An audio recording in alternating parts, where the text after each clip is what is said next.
doontaa barnaamijka sabtida ayaynu bilaabi doonaa sheekadii gabagabada ayaynu ku soo xidhi doonaa sheekadan magaceeda waxa la yiraahdaa put the knife down put the knife down put the knife down haye macnaheedu yahay mindida dhulka dhig ama dhulka dhig haye waxa jira dad inta badan qurbaha madaxa laga galo ilaahay caafiyo si kastaba ha looga galo ha noqdo مخدرات استعمالين أما مد تي الله أوتميو در الله ودعي واساسي مدحنون قفكا مي ده نقض قف دمركا لقى قلا دوين قات أيه دوين هالكلوسيا تبي تقف ويسكت مايو ساس النقطة هذا مايو حسبين مايو وهذا يري أما هذا الميرم بنقوليه حليل عن دول قال واساسي اللي يردي أيام كإسلامي وحسكال عاديين إسلامي ويل شاداي حدي ويل كا وقبل جورسدو وحسوا كباير وعف ما ذا هي والله عرّا فلايتك ديارات مقدشو هرقيسة هديرها كوري هاي بردبو كسمايو أين بالله سو قبل كنت على صوص ريال بالله تحلا قبل نشيل توجركا ويلكنوا مريكن كيم خرشي سنة نجا قبنا قروي كردا ويحرد قيب تاسوا قيب يجون يسوق ولو جتشرو وإسكود سودا أي نطقة أو قبل السوق قرصدا أو مركب قبل يسوق قرصدان oo soo noqdo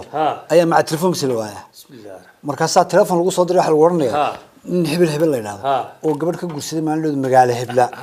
oo Minneapolis jooga markaas aad leedahay ma ninkan lagu yeero jiro nimaan ahayn ma garanay anu war waa isaga miyaa lagu jiray waxa dhacday markaa magaalada Muqdisho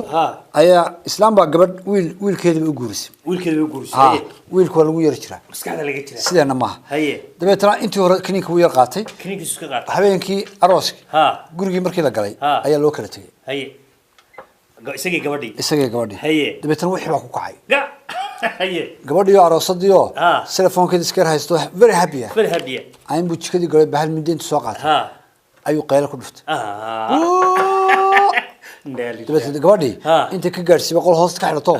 aabaheed iyo reerkii iyo cid oo dhan oo yeedhay haye waruuxa ninkii mindib ila soo baxay ninkii oo customer gashan ayaa loo soo galay oo mindidii sita oo qaylinay haye waa la sii jibiyay haye islaantii baa la hadlay haye ima waa leeyahay hadduu habeenkii ugu horeysay aroos dhibaato badan haye islaantii baa yaabto waxay tiri warniyo gabadhiina waalane wiilkaygu uu caafimaad qaba haye ayro dhalatay markuu midida qaato la isma dhibo boolisna looma yeero cid kale ma waa inaad ku tiraahdo put the knife down that's it marka kadib ayuu tuuraya wixii baa ka duulaya marka odayga gabadha dhalay wuxuu ku leeyahay anagu ilaa qiyaamaha ma put the knife down baan ku jirnaa gabadh baan naga guursateen gabadheedii noo fura ana loo furo warqadii marka dhibaatooyinka lagu hayo aan ka hadlaynay gabdhaha yaryar ee dhooritoon jirka ayaa waxay tahay in xataa la yiraahdo kii madaxa laga jiray wuu reysan doonaa lagu sii tijaabay dabeetana iyadii ilmihii ay dhashay magaalada laga soo tago waa dhibaato gaaraysa dad fara badan oo Soomaaliyeed sameynaysa waxa loo baahan markaa in wax meel isla dhigo oo xal kale la raadiyo barnaamijkeena maanta inta ayaa ku soo koobay iyada ma saddex mar labaad iyo mar saddexaadba waxaan ka tegaynaa sida iyo nabad geliyo